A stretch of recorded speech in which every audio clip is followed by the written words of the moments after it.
Nah, sugeng pinanggihan malih kalih kula.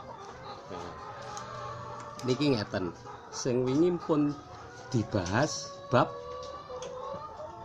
sejatining urip, sejatining gesang. Lajeng empun dibahas melih bab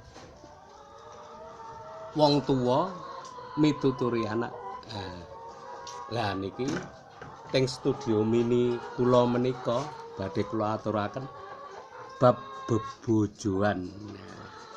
Bebojoan niku kedah nglampahi mo 5. Mo 5 sing sepindah.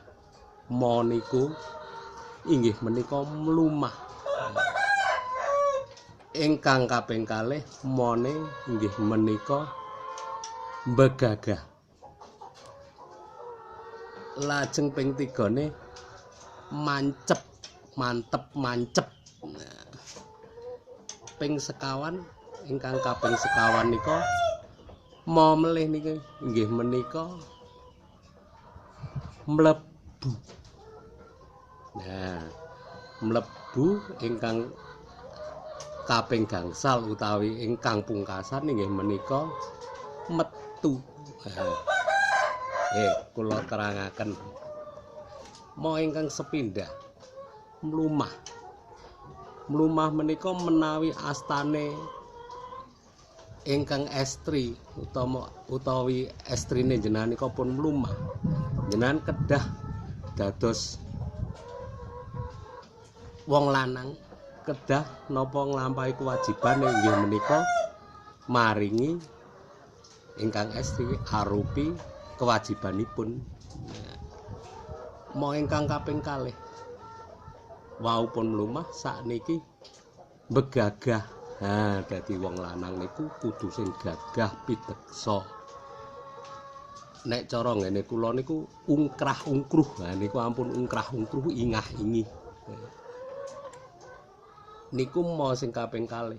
Mo sing kaping 3 inggih menika wau sampun mlumah begagah mancep.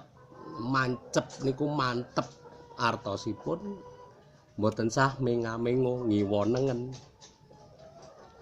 Enten lagune rumput tetangga lebih selimut tetangga lebih hangat, rumput tetangga lebih jauh niku pun mboten sah di rungokke. Nah niku pun mancep, madhep, mantep.